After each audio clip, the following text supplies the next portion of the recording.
All right, quick update. No vote today in the Senate Finance Committee. Harry Reid and Max Baucus, they're at odds. Reid wants to go to the floor debate. Baucus wants to wait for the CBO to score the Senate Finance Committee bill, so they'll tell us how much this whole thing is going to cost. You know, everybody's so worried about the money.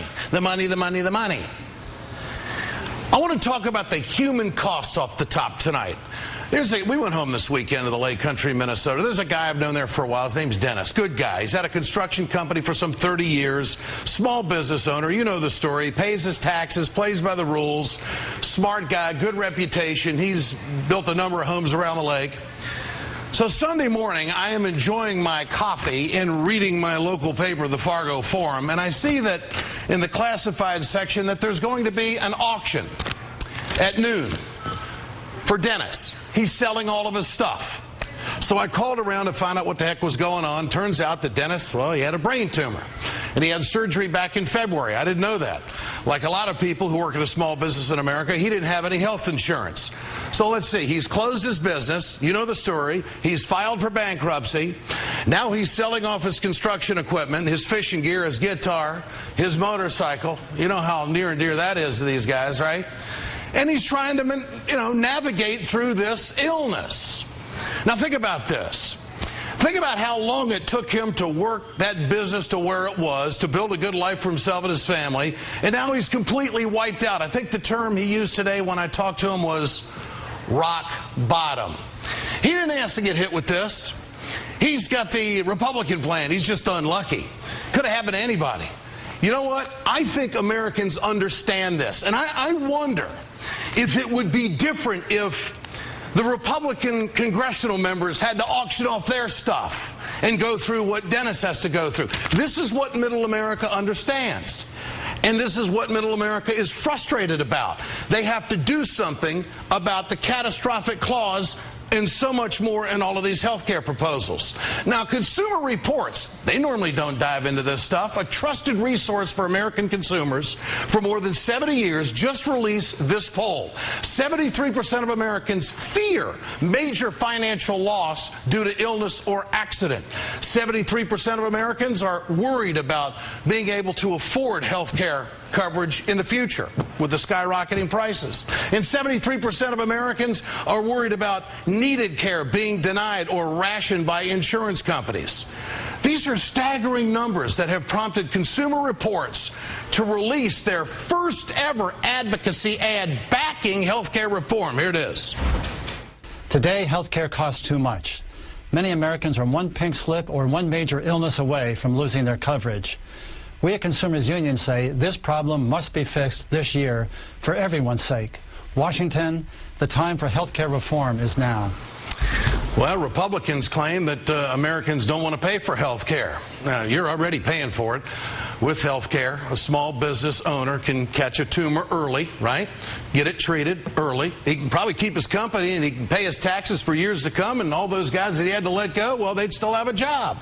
Without health care, the guy goes bankrupt, his company folds, the dozens of workers that work for him for a long time lose their job, collecting unemployment. Now they're on the dole, right? All paid for by the American taxpayer. That's you and me. Now, that's the status quo. That's what Republicans support. And over the weekend, I did find the Republican vision and strategy for an efficient, cost-effective 21st century healthcare system. This was sent to me, and I went through it, and that's where they're at. The Republicans say that it would be a government takeover if we were to try to help this guy out. Now, we know that there are solutions here. It's not beg for charity. The lines are drawn. The Republicans want to do nothing. President Obama, 3/4 of the doctors in the country, and the most trusted consumer source in America want a real solution. It will be against the law for insurance companies to deny you coverage because of a pre-existing condition. It will be against the law for insurance companies to drop your coverage when you get sick or water it down when you need it most. Insurance companies will no longer be able to place some arbitrary cap on how much coverage you can receive. So I wondered how the auction went, and as all auctions do, they didn't get as much money as they thought they should have gotten. And it should be pointed out that in that 7th district in Minnesota, Colin Peterson is a blue dog, and he's not for the public option. I wonder if he'll ever have an auction someday. Probably not. He's got great health care, great benefits as a congressional member. Joining me now is Linda Douglas, the White House Communications Director for the Office of Health Care Reform. Ms. Douglas, good to have you with us tonight. I'm reading about this rift between Harry Reid and Max Baucus on the public option and about how they're starting to part ways. Where's the White House going to go on this? For sure. Where is the White House going? Are they ready to tell Max Baucus, Max, you're on the wrong side of this? Well, you know, as you know, Ed, there's a process that's going on now. First of all, the Senate Finance Committee, which has put in the longest period of drafting a bill that is built on the president's principles, took them, more than 15 days, to work this through. They haven't voted yet. They've still got to vote on what is going to be in their bill. Then Senator Reid, who is the leader of the Senate, is going to pull together the committee bill from the Help Committee, Senator Harkin's committee, Senator Baucus's committee, put the common elements together. There is tremendous agreement among all of the bills. They're all built on the president's principles: lowering costs, expanding coverage, deficit neutral, protecting you against, unfair insurance practices. Every one of these bills has got these components in it. So they're going to merge these bills, and they're going to vote probably sometime in the middle of the month. But when it comes to a guaranteed mechanism to give the private sector competition, the Democrats, not all of them are on board. And I want to know, is the White House, when is the White House going to tell some of these conservative Democrats, you're on the wrong side of this, it's time to move on, and let's get it together and let's go to reconciliation? Where is the president going to be on all of this? I think I've gotten that question from you before, Ed, but let me explain to you again that the president has been very, very clear. There's no question where he's coming from. There's got to be more choice and competition in the market for people who don't have health insurance, are underinsured, work for small businesses, where there are markets all over this country where one or two insurance companies dominates the entire market. That has to change. He's made it very clear that there has got to be an approach in the bill that he signs which will finally provide that choice and competition for people who are locked out of the market now. Does the president believe that co-ops will provide that competition? What the president has said is there are approaches to this. He certainly has said the public option is a very good approach to this. He's made that very clear. But the key here is choice and competition for the people who are locked out of the health insurance market now because of costs. That's got to change. And he's made it clear that's got to be in any legislation that he signs. And what was the purpose of having all these doctors at the White House today? So I had one doctor tell me it was nothing but a photo op.